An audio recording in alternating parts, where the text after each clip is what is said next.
नमस्कार दोस्तों, SN electrical academy के यूट्यूब चैनल पे आप सभी का स्वागत है।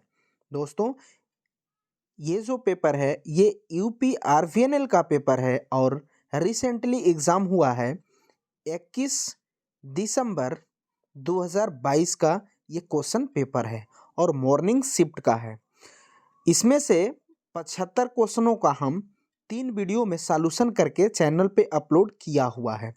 ये हमारा पार्ट नंबर 4 होगा और इसमें हम 76 नंबर क्वेश्चन से आगे की तरफ 100 तक चलेंगे। तो इससे के पहले के पार्ट को आप नहीं देखे हैं तो उन तीनों पार्ट को लिंक इस वीडियो के डिस्क्रिप्शन में हम डाल देंगे, वहाँ से आप कंप्लीट वॉच कर सकते हैं। क्योंकि ये प्रश्न जो हैं ये यूपी पीसीएल में इन क्वेश्चनों की आने की पॉसिबिलिटी ज़्यादा है। तो अगर आप यूपी पीसीएल टीजी2 की प्रिपरेशन कर रहे हैं तो इन क्वेश्चनों को आप अच्छे से ध्यानपूर्वक ज़रूर देखें। तो चलिए बिना देर किए हम क्वेश्चन का सॉल्यूशन करते हैं।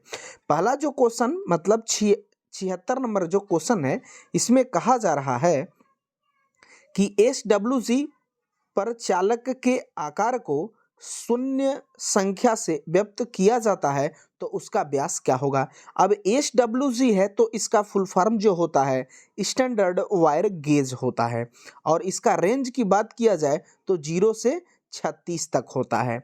इसमें याद रखने वाली बात ये होती है कि नंबर ये जो SWG ये नंबर है ये 0 से 36 तक चलता है। 0 1 2 3 36 तक जाएगा। तो जो नंबर जितना छोटा होगा उसका व्यास जो होगा उतना ही ज़्यादा होगा और अधिक नंबर वाले का व्यास जो होता है वो कम होता है। चूँकि इस क्वेश्चन पेपर में ये देखा जा रहा है अब के क्वेश्चन पेपरों में कि अब इंच में पूछने लगा है। पहले एमएम में पूछा जाता था, अब इंच में पूछा जाने लगा है। तो ध्यान रखिएगा कि यहाँ पे 0 नंबर का पूछा है, मतलब इसी का पूछा है। तो इसका जो नंबर होता है वो 0.324 इंच होता है। ये इंच का साइन होता है। ऑप्शन नंबर डी में दिया गया है, इसलिए ऑप्शन नंबर डी सही आंसर हो जाएगा। देखिए SWG स्टैंडर्ड वायर गेज का एक कंप्लीट हमने वीडियो पढ़ा रखा है, वह भी वीडियो चैनल पे है, आप वहाँ से भी इसको देख सकते हैं। वहाँ पे मैंने 0 से लेकर के 36 नंबर के प्रत्येक स्टैंडर्ड वायर गेज के इंच और एमएम दोनों में बता रखा है, तो वहाँ से आप देख सकते हैं। चूँकि ये थोड़ा से हार्ड प्रश्न बन जाते हैं इसलिए कि इतना डाटा इसमें आ जाता है कि फिर याद करना बड़ी बात होती है। लेकिन आपको अगर अच्छे करना है तो फिर इस तरीके के डाटे आपको याद करने भी होंगे। अगला जो क्वेश्चन है 77 नंबर, इसमें कहा जा रहा है कि निम्न जब मध्य या निम्न वोल्टेज वाली ओवरहेड लाइन किसी भवन के ऊपर से गुजरती है तो उच्चतम बिंदु से डॉट डॉट का ऊर्ध्वाधर अंतराल क्या होता है। तो ये जो नियम होता है ना, ये नियम 77 की बात किया जा रहा है, सॉरी 79 की बात किया जा रहा है। तो 79 में ये कहा गया है कि किसी भवन से अगर ऊर्ध्वाधर दूरी की बात किया जाए, वह जो वायर गया ओवरहेड लाइन का तो वो मिनिमम इससे कितनी दूरी पर होना चाहिए। तो इसका डाटा जो होता है ऊर्ध्वाधर के लिए 8 फीट होता है, 8 फीट होता है।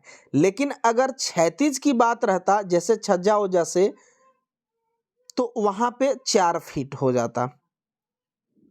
अब यहाँ पे हम फीट में बता रहे हैं, चूंकि डाटा मीटर में है तो ये ध्यान रखिएगा कि 1 फीट में मीटर कितना होता है तो 0.30 मीटर होता है। अब हम बोले कि ऊर्ध्वाधर में कितना फीट लेंगे तो 8 फीट का डिस्टेंस देंगे। तो 8 में 0.30 से गुणा करेंगे तो 8 तिरी का 24, 2.4 आएगा। अब यही राउंड फिगर में देखिए तो 2.5 दे रहा है ऑप्शन नंबर सी में, इसलिए ऑप्शन नंबर सी सही आंसर हो जाएगा। यही प्रश्न यदि क्षैतिज की बात किया रहता तब वहां पे 4 फीट देते और 4 फीट का मतलब 4×12 1.2 मीटर हो जाता। अगला क्वेश्चन अगला जो क्वेश्चन है 78, इसमें कहा जा रहा है कि निम्नलिखित में कौन सा उपकरण समाकलनी प्रकार का उपकरण होता है, मतलब कि इंटीग्रेटेड इंस्ट्रूमेंट कौन से होते हैं। तो पहले तो जानिए कि इंस्ट्रूमेंट जो हैं ये दो प्रकार के होते हैं, एक तो होता है प्राइमरी इंस्ट्रूमेंट, एक होता है सेकेंडरी इंस्ट्रूमेंट। अब ये सेकेंडरी इंस्ट्रूमेंट जो हैं ये फिर तीन प्रकार के हो जाते हैं। तो प्राइमरी इंस्ट्रूमेंट वे इंस्ट्रूमेंट होते हैं जो किसी की उपस्थिति को दर्ज कराते हैं, केवल उपस्थिति कराएगा, उससे ये पता नहीं चल पाएगा कि वास्तव में उसका मान कितना है, तो ये प्राइमरी इंस्ट्रूमेंट होंगे। और इसके अंतर्गत टेजेंटो गैल्वेनोमीटर इसका एग्जाम्पल होता है प्राइमरी इंस्ट्रूमेंट का, क्योंकि ये केवल उपस्थिति दर्ज कराएगा, मान नहीं बताता है। सेकेंडरी इंस्ट्रूमेंट होते हैं वो दो प्रकार के होते हैं, और इसमें एक होता है इंडिकेटिंग इंस्ट्रूमेंट, वह इंस्ट्रूमेंट जो इंडिकेट करके मान के रूप में हमें बताएगा वो इंडिकेटिंग इंस्ट्रूमेंट हो जाएगा, जैसे ammeter, voltmeter, megger, watt meter, ये सब इंडिकेटिंग इंस्ट्रूमेंट हो जाएंगे।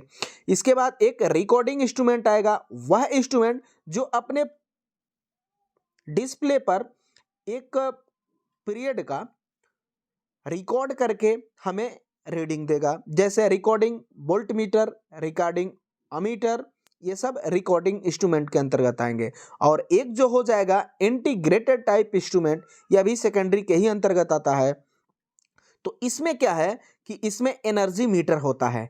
इंटीग्रेटेड की बात किया जाए तो इसमें इंस्ट्रूमेंट आएगा एनर्जी मीटर। वो क्यों आता है, क्योंकि जब इसको इंस्टॉल किया जाता है तो वहाँ से रीडिंग इसकी स्टार्ट होती है, फिर सप्लाई अगर डिस्कनेक्ट हो जाती है तो पुनः जब इसमें सप्लाई आती है तो जितना मान रीड किया रहता है वहाँ से पुनः आगे की तरफ बढ़ जाता है, जबकि अन्य मीटर फिर जीरो से रीडिंग देने लगते हैं।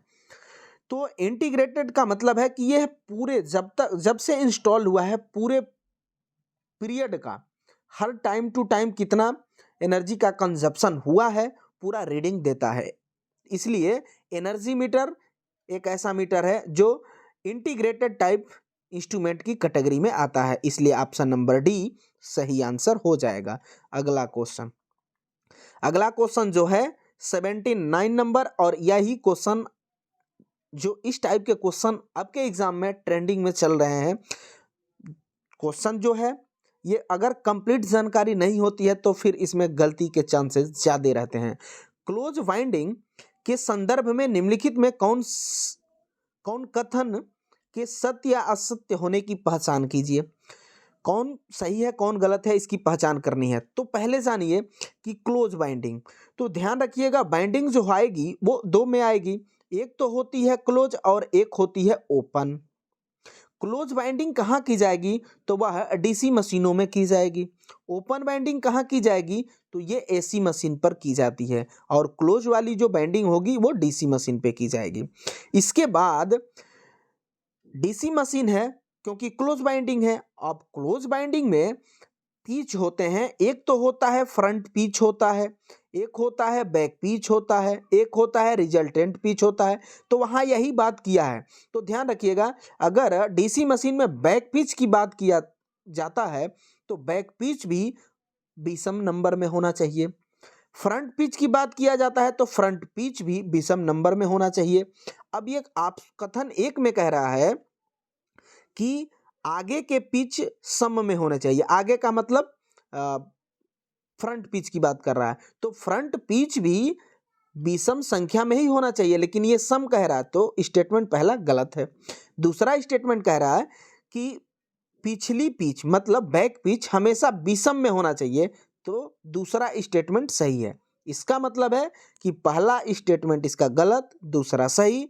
ऑप्शन नंबर सी में दिया गया है कि पहला गलत है मतलब असत्य है, दूसरा सत्य है, इसलिए ऑप्शन नंबर सी सही आंसर हो जाएगा। अगला जो क्वेश्चन है 80 नंबर, इसमें कहा जा रहा है कि वेव बाइंडिंग का प्रयोग सामान्यतः तौर पर डॉट डॉट वोल्टेज और डॉट डॉट धारा के मशीनों में किया जाता है। तो याद रखिएगा एक तो होती है लैप बाइंडिंग और एक तो होती है वेव बाइंडिंग। अब लैप बाइंडिंग जो होती है इसे हम समांतर बाइंडिंग भी कहते हैं, और वेव बाइंडिंग होती है इसे श्रेणी बाइंडिंग कहते हैं। लैप बाइंडिंग को कंप्लीट बाइंडिंग भी कहा जाता है, लेकिन वेव बाइंडिंग को इनकम्प्लीट बाइंडिंग कहा जाता है। लैप बाइंडिंग में समांतर पथ की जो संख्या होती है वो पोल की संख्या के बराबर होती है, मतलब जितने पोल होंगे उतने पैरेलल रास्ते भी बनेंगे। वेव बाइंडिंग में क्या होता है कि पोल कितने भी हो, लेकिन पैरेलल रास्तों की संख्या इसमें मात्र 2 ही बनेगी। इसके बाद लैप बाइंडिंग का प्रयोग कहाँ किया जाएगा, तो जहां पे करंट का मान ज़्यादा होगा और वोल्टेज का मान कम होगा, वहाँ पे लैप को प्रीफर किया जाता है। इसके बाद वेव बाइंडिंग को कहाँ प्रीफर किया जाएगा, तो जहाँ पे वोल्टेज हायर होगा, करंट लो होगी, वहाँ पे हम वेव बाइंडिंग को प्रीफर करेंगे। अब वेव बाइंडिंग का कहा है, तो वेव बाइंडिंग में हम आपको क्या बताएं कि वोल्टेज हायर चाहिए, करंट लोअर चाहिए। तो देखिए ऑप्शन नंबर ए में कह रहा है कि वोल्टेज, ये वोल्टेज है ना, तो वोल्टेज उच्च होना चाहिए और करंट जो है निम्न होनी चाहिए, यानी ऑप्शन नंबर ए सही आंसर हो जाएगा। जो भी इसका एक्स्ट्रा फैक्ट हमने बताया, इसको आप जरूर देख के जाइए। अगला जो है 81 क्वेश्चन है, ये न्यूमेरिकल क्वेश्चन है। इसमें कहा जा रहा है कि किसी श्रृंखला आरएलसी परिपथ में क्यू फैक्टर यानी क्वालिटी फैक्टर 15 है। यदि अनुनाद आवृत्ति यानी रेजोनेंस फ्रीक्वेंसी 2.25 किलो हर्ट्ज हो तो बैंड चौड़ाई ज्ञात कीजिए। बैंड विड्थ पूछा गया है, तो यहाँ से जो फार्मूला बनता है वो quality factor equal to resonance frequency upon bandwidth होता है। अब यहाँ से बैंड विड्थ निकालना है, तो बैंड विड्थ इक्वल टू हो जाएगा resonance frequency upon quality factor. अब रेजोनेंस फ्रीक्वेंसी देखिए यहाँ दिया है 2.25 किलो हर्ट्ज, तो जब किलो को 1000 से गुणा करेंगे आप, तो इसमें से 2 जीरो कैंसिल हो जाएंगे, 1 जीरो बचेगा, तो इसको हम लिख सकते हैं इतना 2250। क्यों? क्योंकि जब 2.25 में 1000 से आप गुणा करेंगे तो 2 जीरो कट जाएंगे, इस पॉइंट को हटाने में एक ही जीरो रहेगा, वही चीज लिखे हैं, अपन 15 कर देंगे। अब ये 15 से 15 का जब आप स्क्वायर ही करते हैं तो 225 हो जाता है, ये 15 बार में, और ये एक जीरो यानी 150। चूंकि बैंडविड्थ निकाले हैं तो इसका भी मात्रक हर्ट्ज होता है, इसलिए ऑप्शन नंबर डी सही आंसर हो जाएगा। इसका फार्मूला याद रखिएगा कि bandwidth equal to resonance frequency upon quality factor होता है। अगला क्वेश्चन, अगला जो क्वेश्चन है ये भी न्यूमेरिकल है कि 90 मिनट के लिए उपयोगित 750 वाट अपन 250 वोल्ट वाले किसी इलेक्ट्रिक आयरन में कितनी विद्युत ऊर्जा खपत होगी। अब विद्युत ऊर्जा खपत का फार्मूला जो होता है वह यूनिट इक्वल टू वाट गुणे घंटा गुणे दिन अपन 1000 होता है। अब इसी में पुट करना है, तो देखिए यहाँ से अब ये यूनिट याद रखिएगा, किलोवाट घंटा में ही आता है, आना भी चाहिए। अगर मात्रक इधर उधर है, राशियाँ इधर उधर ही है, तो उसको बनाना भी पड़ेगा। क्यों? क्योंकि ये किलोवाट घंटा में ही यूनिट्स को मेजर किया जाता है।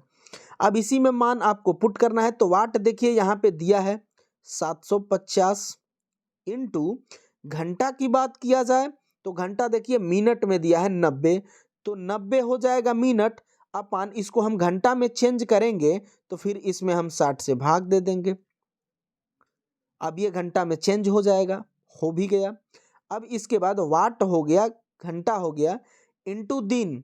चूंकि दिन नहीं कुछ जिक्र किया है क्वेश्चन में, तो हम 1 कर देंगे, अपन इस फार्मूले का 1000 कर देंगे। अब यहाँ से देखिए ये जीरो से ये जीरो कैंसिल आउट हो जाएगा, ये जीरो से ये जीरो कैंसिल आउट हो जाएगा।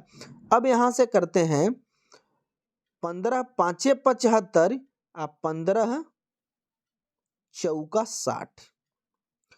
अब क्या है कि अब ऊपर में 5 है 9 है, 9 पाँचे 45 अपान नीचे में 4 बचा है। अब 4 से इसमें भाग देंगे तो देखिए 4 एकम 4, इसमें नीचे अभी 10 बचा भी है, 10 नीचे भी है, तो यहाँ 40 हो जाएगा। अब जब 45/40 से आप भाग देंगे तो देखिए एक बार तो जाएगा ना, फिर 5 बचेगा, अब नहीं जाएगा तो दशमलव लगाएंगे तो फिर 0.50 होगा, फिर एक बार जाएगा, मतलब कि 1.1 के समथिंग आएगा। ऑप्शन देखिए, ऑप्शन नंबर ए में दिया गया है 1.125, इसका पूरा कंप्लीट आप भाग देंगे तो इतना एग्जैक्ट डाटा आएगा, इसलिए ऑप्शन नंबर ए सही आंसर हो जाएगा। उम्मीद करेंगे कि ये क्वेश्चन आपको समझ में आया होगा। अगला जो क्वेश्चन है 83 नंबर, इसमें कहा जा रहा है कि which of the following is wrong with reference to parallel operation of transformer. मतलब कि दिए गए ऑप्शनों में आपको चूज करना है कि कौन सा पैरेलल ऑपरेशन के लिए रॉन्ग स्टेटमेंट है, गलत है। तो पैरेलल ऑपरेशन करने से हमें ये फायदा होता है कि जिस एरिया में हमको सप्लाई करनी होती है, अगर कोई ट्रांसफार्मर मेंटेनेंस जोन में चला जाता है तो फिर उस एरिया की सप्लाई कटती नहीं है, लगातार हम सप्लाई को डिलीवर करते रहते हैं। तो ये बेहतरीन होता है, जिससे उसकी इफ़िशियंसी बढ़ी रहती है। इसके बाद लाइन में लॉसेस भी कम होते हैं, और लोड के हिसाब से लोड जैसे बढ़ता है तो ट्रांसफार्मर अपने प्रति इकाई इम्पीडेंस के आधार पे अपने लोड की शेयरिंग भी कर देता है। तो इससे ट्रांसफार्मर की लाइफ जो होती है, आयु, वो बढ़ जाती है। तो ये तो अच्छे अच्छे स्टेटमेंट है ना, मतलब सही स्टेटमेंट है ट्रांसफार्मर के पैरेलल ऑपरेशन के लिए। अब आइए ऑप्शन देखते हैं। पहला जो ऑप्शन है इसमें कह रहा है कि लाइफ ऑफ ट्रांसफार्मर इंक्रीज, तो बिल्कुल सही बात है ये कि अगर पैरेलल ऑपरेशन करते हैं, मतलब पैरेलल में हम चलाते हैं ट्रांसफार्मर को, तो उनकी लाइफ बढ़ जाएगी, तो ये तो बात सही है। इसके बाद लॉस रिड्यूस, हानियां भी कम हो जाती हैं, ये भी सही बात है। इफिशियंसी इंक्रीज हो जाएगी, ये भी सही बात है। लेकिन सी कह रहा है कि हाई कॉस्ट मेंटेनेंस, ये गलत स्टेटमेंट है इसके लिए, इसलिए ऑप्शन नंबर सी सही आंसर हो जाएगा। देखिए मेंटेनेंस तो होगा ही होगा, लेकिन जब ये पैरेलल में आप ट्रांसफार्मर को रखेंगे नहीं तो फिर अगर वह ट्रांसफार्मर मेंटेनेंस जोन में जाता है तो फिर जो पहले से जिस एरिया की वो सप्लाई कर रहा था वहाँ की सप्लाई बाधित हो जाएगी। तो यह इसमें एडवांटेज होता है, चूंकि ये कह रहा है गलत, इसलिए ऑप्शन नंबर सी सही आंसर हो जाएगा। अगला क्वेश्चन, अगला जो क्वेश्चन है सिंक्रोनस मोटर से है 84 नंबर, कि किसी तुल्यकाली मोटर के लिए विभिन्न स्थिर भारों के लिए स्टेटर करंट बनाम फील्ड करंट को प्लांट डॉट डॉट कहलाता है। मतलब कि स्टेटर करंट और फील्ड करंट की बात किया जा रहा है। तो फील्ड करंट को हम एक्साइटिंग करंट भी कहते हैं, उत्तेजन करंट भी कहते हैं। अब इसमें ग्राफ दिया है, तो देखिए सिंक्रोनस मोटर में दो ही ग्राफ बनते हैं। एक तो बनता है भी कर्व, मतलब अंग्रेजी के भी कर्व के समान, और एक जो बनता है एंटी वी कर्व, मतलब वी को उल्टा करके बनाया जाता है। तो वही पूछा गया है कि किनके बीच बनता है। तो इसमें दोनों को हम कंप्लीट आपको समझाते हैं, ध्यान से देखिएगा। यहाँ पे रहती है फील्ड करंट एक्स अक्ष पे, और वाई अक्ष पे जो होता है वो आर्मेचर करंट होती है। तो इसके बीच जो ग्राफ बनता है वो वी कर्व बनता है, किसके बीच? फील्ड करंट और आर्मेचर करंट।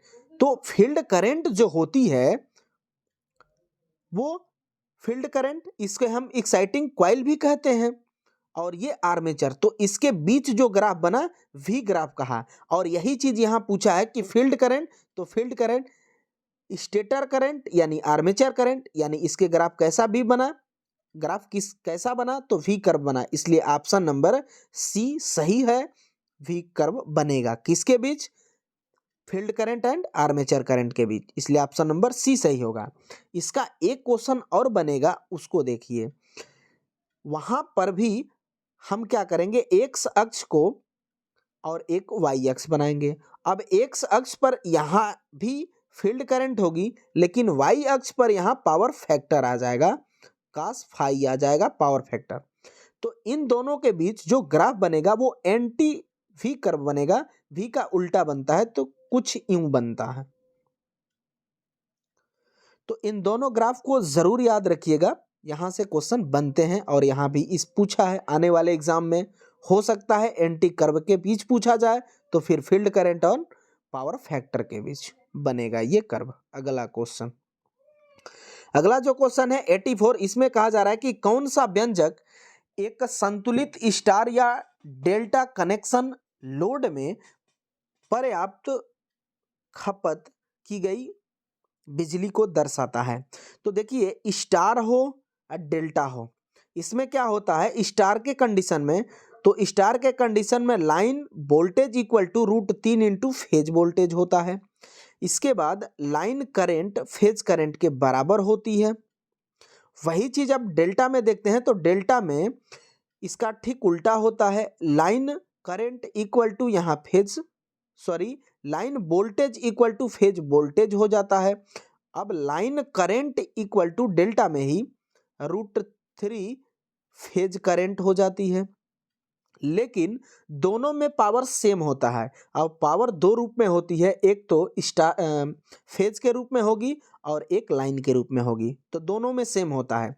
अगर फेज की बात किया जाए टोटल पावर, तो 3 VPH IPH कास फाई हो जाएगा। लेकिन अगर यही लाइन के पद में टोटल पावर की बात किया जाए तो वो फार्मूला बनेगा √3 VL IL कास फाई।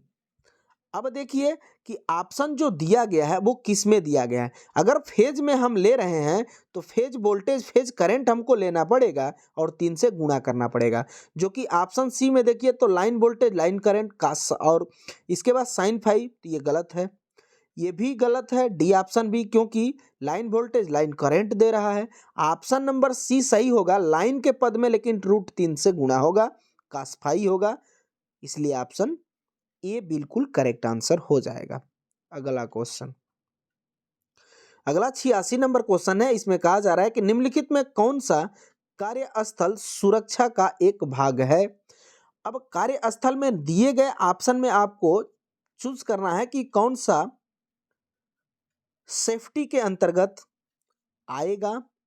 तो देखिए, टेंशन जो है, विचलन जो है, असावधानी है, ये जो है सेफ्टी के अंतर्गत नहीं आते, लेकिन अगर कलर कोड की बात किया जाए तो वो सेफ्टी के अंतर्गत आता है। वो कैसे, तब देखिए, हमारे इंडिया में फेज का क्रम RYB 3 है। इसका मतलब है कि अगर R फेज आएगा तो इसका कलर रेड होगा, Y फेज आएगा तो उसका कलर येलो होगा, और B फेज आएगा तो इसका कलर ब्लू होगा। इसके बाद भी आते हैं, जैसे अर्थ वायर है, तो अर्थ वायर का कलर कैसा होता है, तो वो ग्रीन होता है। इसके बाद भी आते हैं, अब इसके बाद प्रोटेक्टिंग ग्राउंड या प्रोटेक्टिंग अर्थ वायर होगा, इसका कलर क्या होगा, तो इसका कलर जो होता है वह येलो ग्रीन होता है। इसके बाद एक और आता है कि रेसवे वायरिंग में न्यूट्रल वायर का कलर क्या होता है। तो याद रखिएगा, रेसवे वायरिंग की बात किया जा रहा है तो इसमें न्यूट्रल का कलर जो होगा वह ग्रे या सफेद होता है। इसके बाद एक चीज और है कि अगर 3 कोर फ्लेक्सिबल केबल है तो इसमें न्यूट्रल का कलर कैसा होगा, तो वो ब्लू होता है। इसके बाद अगर सिंगल कोर केबल है तो इसमें फेज का कलर कैसा होता है, तो ब्राउन होता है। इसको भी याद रखिएगा। तो ये सब कलर कोड के हिसाब से वायरों का ये कलर है और ये सेफ्टी के अंतर्गत आते हैं, ताकि पहचान हो जाए उसकी कलर को देख करके कि ये कौन सा वायर है, न्यूट्रल है, ग्राउंडिंग है या फेज है। अगला क्वेश्चन, अगला जो क्वेश्चन है 87, इसमें कहा जा रहा है कि अस्थाई स्प्लिट कैपेसिटर मोटर के लिए निम्नलिखित में कौन सा गलत स्टेटमेंट है। अब इस अस्थाई स्प्लिट कैपेसिटर मोटर है तो इसमें ध्यान रखिएगा कि इसकी कंस्ट्रक्शन के हिसाब से जाएंगे तो एक इसमें रनिंग वाइंडिंग होगी। अब यहाँ पे हम सप्लाई एसी दे रहे हैं तो सप्लाई के ठीक पैरेलल में जो बाइंडिंग होती है ये रनिंग बाइंडिंग होती है। अब इसी को मेन बाइंडिंग भी कहा जाता है। इसके बाद इस बाइंडिंग के पैरेलल में फिर एक बाइंडिंग होती है स्टार्टिंग बाइंडिंग, जिसे हम एक्सिलरी बाइंडिंग भी कहते हैं। और इसी बाइंडिंग के सीरीज में एक सेंट्रीफ्यूगल स्विच होता है। ये सेंट्रीफ्यूगल स्विच की बात किया जा रहा है। इसमें किसी प्रकार का कैपेसिटर नहीं लगा रहता है इस मोटर में। अब यह मोटर 75 से 80% अपनी गति प्राप्त कर लेती है तो ये सेंट्रीफ्यूगल स्विच ओपन हो जाता है और स्टार्टिंग बाइंडिंग को सप्लाई से डिस्कनेक्ट कर देता है। इसके बाद लगातार ये मोटर जो है रनिंग बाइंडिंग पर लगातार चलती रहती है, लेकिन 75 से 80% पर यह स्टार्टिंग बाइंडिंग डिस्कनेक्ट हो जाती है। तो इसका काम क्या होता है स्टार्टिंग बाइंडिंग का, तो मोटर को स्टार्ट कराना। क्यों? क्योंकि सिंगल फेज है तो उसको 2 फेज में कन्वर्ट करके उसका मैग्नेटिक फील्ड बनाना, जिससे कि मोटर स्टार्ट हो सके। क्यों? क्योंकि सिंगल फेज में पल्सेटिंग मैग्नेटिक फील्ड बनता है तो उससे मोटर रोटेट नहीं कर पाती है। अब यहाँ पे स्टेटमेंट बताना है कि गलती क्या है। तो इस जो मोटर है अस्थाई स्प्लिट कैपेसिटर मोटर, इसकी एफिशिएंसी की बात किया जाए तो इसकी एफिशिएंसी बेहतरीन होती है। इसके बाद इसका जो स्टार्टिंग टार्क की बात किया जाए तो वो भी ठीक ठाक होता है। अब ऑप्शन के हिसाब से यहाँ जाएंगे तो ऑप्शन ए कह रहा है कि इसकी उच्चतम दक्षता होती है, ठीक है। इसमें उच्चतम पुल आउट टार्क होता है, ये भी ठीक है। इसमें इसके स्टेटर में 2 बाइंडिंग होती है, ये भी ठीक है। क्यों? क्योंकि स्टेटर बाइंडिंग में अभी हमने आपको बताया कि एक रनिंग बाइंडिंग होगी, उसी का दूसरा नाम मेन बाइंडिंग होगा, और एक स्टार्टिंग बाइंडिंग होगी, उसका नाम जो होगा वह एक्सिलरी बाइंडिंग होगा। तो ये दोनों स्टेटर में बाइंडिंग की जाती है, तो ये भी बात सही है। लेकिन डी ऑप्शन कह रहा है कि यह विद्युत अपघटनी संधारित्र का उपयोग करता है, यानी कैपेसिटर का उपयोग करता है। तो नहीं, ये गलत है। ये कैपेसिटर का यूज नहीं करता है, ये सेंट्रीफ्यूगल स्विच का उपयोग करता है। तो यही गलत स्टेटमेंट है, इसलिए ऑप्शन नंबर डी सही होगा, क्योंकि रॉन्ग स्टेटमेंट ही पूछा गया था। अगला क्वेश्चन, अगला जो क्वेश्चन है 88 नंबर, इसमें कहा जा रहा है कि डीसी जनरेटर में जनित ईएमएफ ...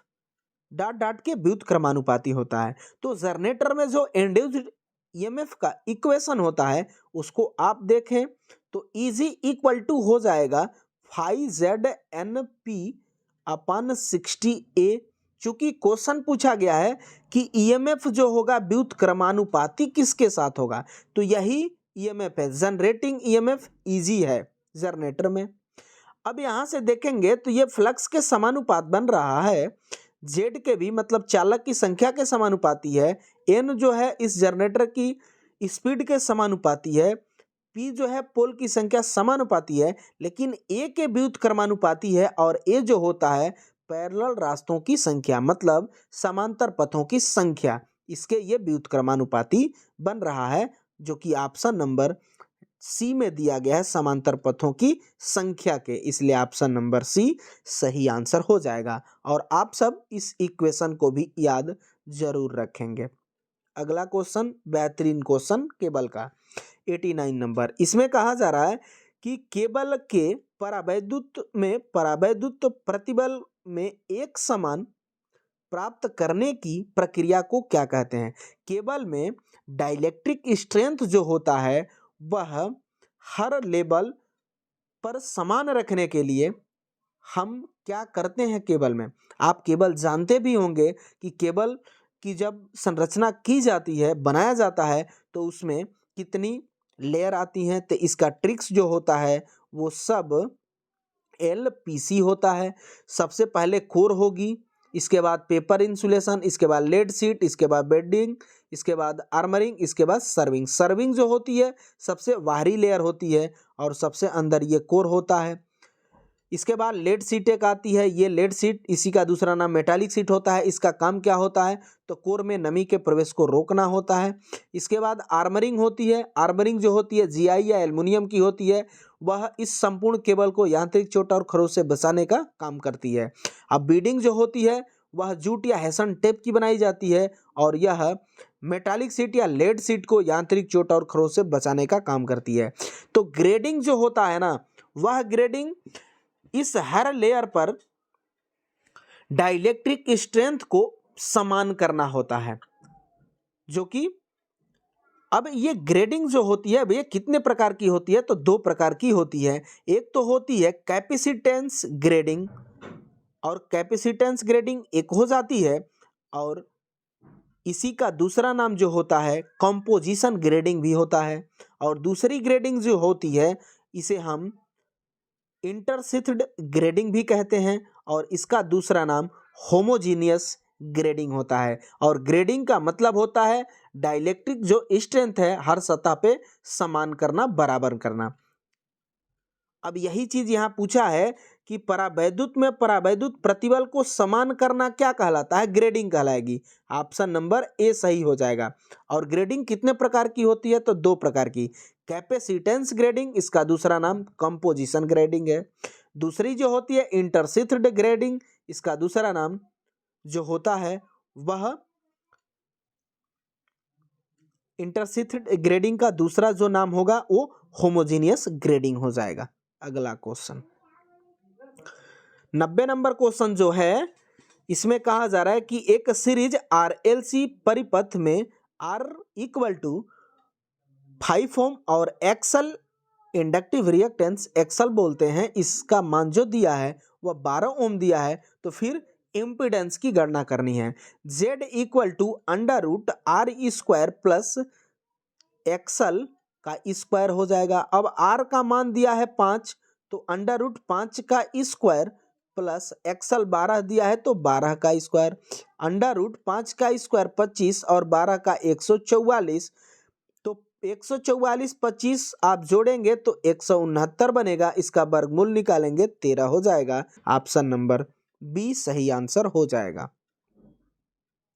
अगला क्वेश्चन, अगला जो है 91 नंबर क्वेश्चन, इसमें कहा जा रहा है कि पूर्णतः प्रेरणिक परिपथ में वोल्टता और धारा के बीच का कालांतर कितना होता है। मतलब इंडक्टिव सर्किट की बात किया गया है, तो इंडक्टिव सर्किट में जो करंट होती है वो वोल्टेज से 90 डिग्री लैग करती है, लेकिन ये प्योर इंडक्टिव का बात होती है। तो प्योर इंडक्टिव सर्किट में करंट जो होगी वोल्टेज से 90 डिग्री लैग करेगी, या यही पूछा है कि वोल्टेज और करंट के बीच एंगल कितना होता है, 90 डिग्री। ऑप्शन नंबर सी सही आंसर हो जाएगा। अगर यही कहता कि पूर्णतः कैपेसिटिव सर्किट है तो क्या कंडीशन बनता, तो कैपेसिटिव सर्किट है तो इसमें वोल्टेज और करंट का रेशियो क्या होगा, तो इसमें करंट जो होगी वोल्टेज से 90 डिग्री लीड करती। अगर यह रजिस्टिव सर्किट होता तो रजिस्टिव सर्किट में करंट और वोल्टेज एक ही पर होंगे, अर्थात इनके बीच जो एंगल बनेगा वो 0 डिग्री का बनता है। अगला क्वेश्चन, अगला जो क्वेश्चन है वह बक कन्वर्टर के लिए आउटपुट वोल्टेज और इनपुट वोल्टेज का अनुपात कितना होता है। तो बक कन्वर्टर का आउटपुट और इनपुट वोल्टेज का मान जो आएगा वो हमेशा 0 और 1 के बीच में होता है। ऑप्शन नंबर डी में दिया गया है 0 और 1 के बीच, इसलिए ऑप्शन नंबर डी सही आंसर हो जाएगा। अगला जो क्वेश्चन है 93 नंबर की सबसे प्रबल प्रतिचुंबकीय पदार्थ कौन सा होता है। तो चुंबकीय पदार्थ की बात किया जाए तो एक तो होता है लौह चुंबकीय पदार्थ, दूसरा जो होता है वो अनुचुंबकीय पदार्थ, तीसरा जो होता है वो प्रतिचुंबकीय पदार्थ। अब लौह चुंबकीय पदार्थ है तो इसमें कौन कौन से आएंगे, तो ferrous, cobalt, nickel, silicon, alnico, एल्कोनेक्स, ये सब लौह चुंबकीय पदार्थ में आएंगे। अनुचुंबकीय पदार्थ में कौन आएगा? तो इसमें ऑक्सीजन आएगा, एल्युमिनियम आएगा, वायु आएगी, प्लेटिनम आएगा, ये सब अणु में आएंगे। डायामैग्नेटिक में कौन आएगा? तो इसमें सब के सब मोटर बाइंडिंग के जो भी हैं, वायर के हैं, जैसे कापर आ जाएगा, कापर आ जाएगा, इसमें सोना हो जाएगा, चांदी हो जाएगा। और बेहतरीन बेहतरीन डायामैग्नेटिक मटेरियल की बात किया जाए तो वह बिस्मथ होता है। इसमें आपका वाटर भी इसी में आता है। तो बिस्मथ जो है वह बेहतरीन बिस्मथ जो होता है वह बेहतरीन डायामैग्नेटिक मटेरियल होता है और सबसे प्रबल पूछा है, मतलब सबसे अच्छा पूछा है, इसलिए ऑप्शन नंबर सी के तरफ चले जाएंगे। बिस्मथ बिल्कुल करेक्ट आंसर हो जाएगा। अगला क्वेश्चन, अगला जो क्वेश्चन है वो 94 नंबर 94 क्वेश्चन जो है, इसमें देखिए कि पावर वायरिंग में तांबे के कंडक्टर के अनुप्रस्थ कांट का क्षेत्रफल ... से बिल्कुल कम नहीं होना चाहिए। चूंकि यह जो है क्वेश्चन ऑब्जेक्शन वाला क्वेश्चन है, दिया गया क्वेश्चन गलत है। अब इसमें देखिए तो एक होती है लाइट एंड फैन सर्किट। इसमें क्या क्या कंडीशन होंगी? तो लाइट एंड फैन सर्किट अगर है तो इसमें कापर जो होगा वह 1 mm² का होगा, एल्युमिनियम जो होगा वह 1.5 mm² का होगा। लोड इसमें कितना दे सकते हैं? तो टोटल इसमें हम 800 वाट का लोड देते हैं। पॉइंट कितने लगा सकते हैं? 10 पॉइंट लगा सकते हैं। इसके बाद एक सॉकेट का, लाइट एंड फैन सर्किट में एक सॉकेट का लोड कितना रेटेड करते हैं? तो वो 100 वाट करते हैं। ये तो रहे लाइट एंड फैन सर्किट के। अब आइए पावर सर्किट में। पावर सर्किट की बात किया जाए तो इसमें कापर जो होगा वह 1.5 mm² का होगा, एल्युमिनियम जो होगा वह 2.5 mm² का होगा। इसके बाद टोटल लोड की बात किया जाए तो टोटल लोड जो होगा वह 3000 वाट हो जाएगा। पॉइंट की बात किया जाए तो 2 पॉइंट होंगे। और इसके बाद इसमें एक सॉकेट की रेटिंग की जाएगी, वो कितनी की जाएगी? तो वह 1000 वाट की जाएगी। यहाँ पावर सर्किट ही पूछा है तो यहाँ आप देख रहे हैं कि कापर का डाटा हमने क्या बताया? 1.5 mm² बताया, जो कि ऑप्शन में ये है ही नहीं 1.5। तो यहाँ मजबूरन हम इस पे जाएंगे, क्योंकि यहाँ भी आप कह सकते हैं कि ये भी है, लेकिन हम इसको मानते हैं कि इसमें इसका उचित आंसर ऑप्शन नहीं है। लेकिन हमने दोनों सर्किटों के बारे में पूरा कंप्लीट बताया है, आप यहाँ से ज़रूर समझ गए होंगे, उम्मीद यही हम आपसे करेंगे। क्योंकि ये जो है ऑब्जेक्शन इस पर ज़रूर लगा होगा, क्योंकि आयोग द्वारा माना गया ये गलत आंसर है। क्यों कि अगर 2.5 अगर मानते हैं पावर सर्किट में तो फिर ये एल्युमिनियम की बात हो जाएगी। अगला क्वेश्चन, अगला जो है 95 नंबर, इसमें कहा जा रहा है कि निम्नलिखित में कौन सा विकल्प चल लौह यानी मूविंग आयरन प्रकार के उपकरणों का एक वैध लाभ नहीं होता है। मूविंग आयरन है तो इसमें जो डिफ्लेक्टिंग टार्क होता है वो करंट के स्क्वायर के समानुपाती होता है। इसी से मतलब यह हो गया कि यह करंट के स्क्वायर के समानुपाती है। इसका मतलब है कि इसका पैमाना जो है वह लीनियर ना हो करके नॉन लीनियर है, मतलब अरेखीय है। और ऑप्शन यहाँ पे देखिए ये कह रहा है कि समान माप का होगा, तो यही गलत है और गलत ही पूछा है, इसलिए ऑप्शन नंबर ए सही आंसर हो जाएगा। इसके बाद मूविंग आयरन को हम AC प्लस DC दोनों पर समान रूप से उपयोग कर सकते हैं, यही दिया है, ये तो सही है। कम लागत होती है, ये भी बात कम लागत है। सुदृढ़ है क्योंकि आयरन से ये इसकी कंस्ट्रक्शन डिज़ाइन बनाया भी जाता है, तो इसकी मजबूती भी ज़्यादा होती है अपेक्षाकृत मूविंग कॉइल के। अगला क्वेश्चन, अगला जो क्वेश्चन है न्यूमेरिकल है 96 नंबर कि ज्यावक्रीय वोल्टता के समीकरण V2 = 150 sin 628 टी द्वारा निरूपित किया जाता है तो ऐसे सिग्नल की आवृत्ति क्या होगी। इससे आप तुलना कीजिए instantaneous voltage value Vt equal to V max sine omega T. अब यहां से ध्यान से देखिएगा, तो अगर वी मैक्स का मान पूछा रहता तो आप 150 बताते, बिल्कुल करेक्ट बात है। इसके बाद यहाँ फ्रीक्वेंसी पूछा है तो हम इस टर्म को लेंगे, तो ओमेगा टी इक्वल टू यहाँ से क्या मिलेगा हमको 628 टी मिलेगा। अब ये टी से टी कैंसिल आउट हो जाएगा और ओमेगा इक्वल टू हो जाएगा 2 पाई एफ इक्वल टू 628।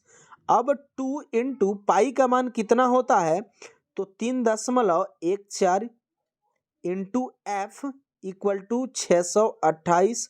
अब ये पॉइंट हटाते हैं तो नीचे 100 कर देंगे। अब देखिए 314 में 2 से गुणा करेंगे तो ये 628 होगा, 628 एक बार में कैंसिल आउट हो गया।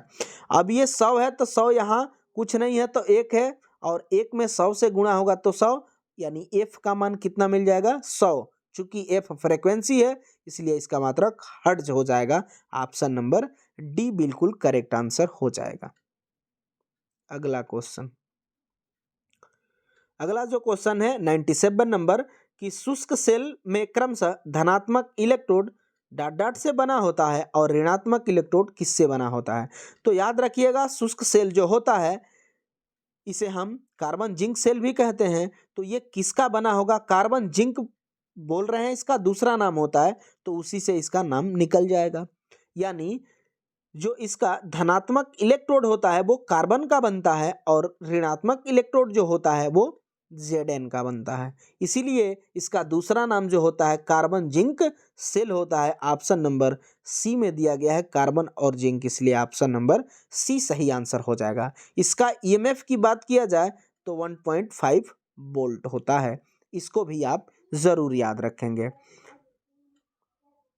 अब इसमें इलेक्ट्रोलाइट के रूप में किसका प्रयोग किया जाता है, तो ये भी याद रखिएगा ammonium chloride, zinc chloride, plaster of Paris का प्रयोग किया जाता है इलेक्ट्रोलाइट के रूप में। फिर ये न्यूमेरिकल है, इस क्वेश्चन को आप ध्यान से देखेंगे, इंडक्टर का ये न्यूमेरिकल है। 98 नंबर क्वेश्चन में ये सर्किट डायग्राम दिया गया है, आप सब ध्यान से देखेंगे तो पहला जो इंडक्टर है, दूसरा तीसरा ये आपस में पैरेलल में कनेक्ट है। क्यों, क्योंकि जब यहाँ से हम चलेंगे रास्ता एक मिला, फिर यहाँ से एक रास्ता, फिर यहाँ से, फिर यहाँ से, जब हमें कई रास्ते मिलने लगते हैं तो कई रास्तों का जो ब्रांचेज होती है, मार्ग होता है, रास्ता होता है, वो आपस में पैरेलल होते हैं। और जिस तरीके से रेजिस्टेंस का फार्मूला बनता है उसी तरीके से इंडक्टर का भी फार्मूला बनता है। तो चूंकि ये पैरेलल में है तो पैरेलल का फार्मूला रेजिस्टेंस वाला लगेगा, यानी 1/R T equal to 1/R1 प्लस 1/R2 प्लस 1/R3। चूंकि इंडक्टर है तो फिर हम कहे अभी आपसे कि रेजिस्टेंस के समान होगा, तो इंडक्टर, अगर इंडक्टर से प्रश्न बना है तो सेम रेजिस्टेंस वाला ही फार्मूला लगेगा। मतलब कि 1/LT यहाँ कर देंगे, 1/L1 plus 1/L2 plus 1/L3 बनेगा। अब देखिए फिर से इसको हम आपको समझाने का एक बार प्रयास करते हैं। 1/LT equal to 1/L1 plus 1/L2 plus 1/L3। अब इसी में आपको पुट करना है तो 1/10 प्लस 1/5 प्लस 1/2। चूंकि सब मिली हेनरी में है, मिली हेनरी, बात तो ठीक है। अब एलसीएम 10 हो जाएगा, 10 से कम 10, 5 दूनी का 10, 2 5 10, तो 5 2 7 1 8।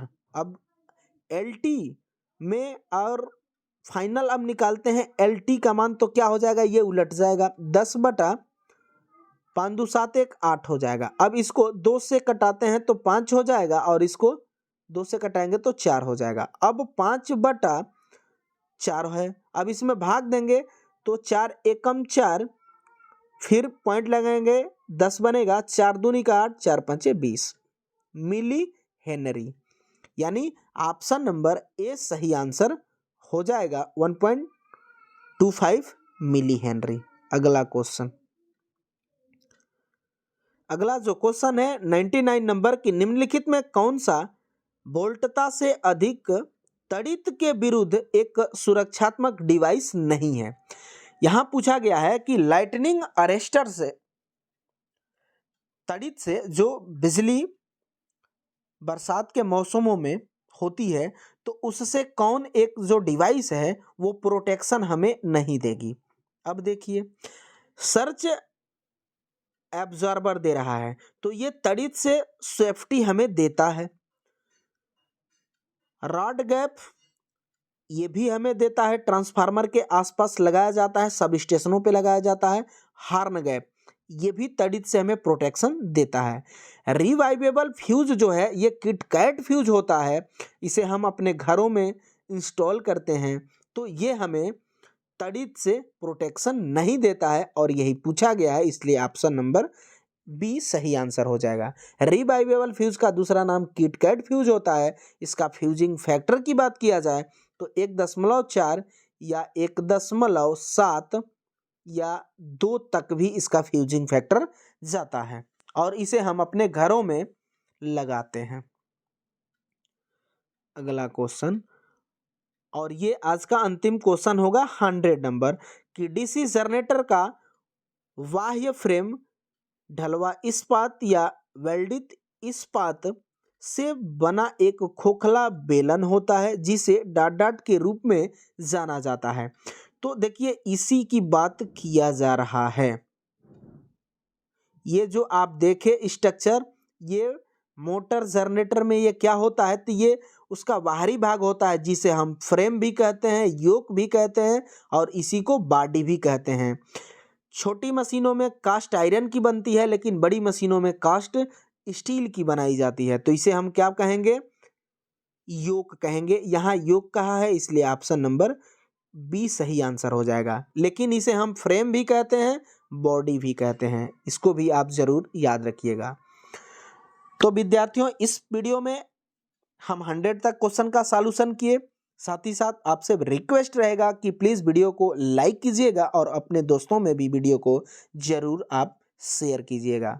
और जो भी प्यारे साथी चैनल पे पहली बार आए होंगे, चैनल को सब्सक्राइब जरूर कर लेंगे। तो चलिए, इस वीडियो में बस इतना ही। तब तक के लिए bye bye, take care, thanks for watching.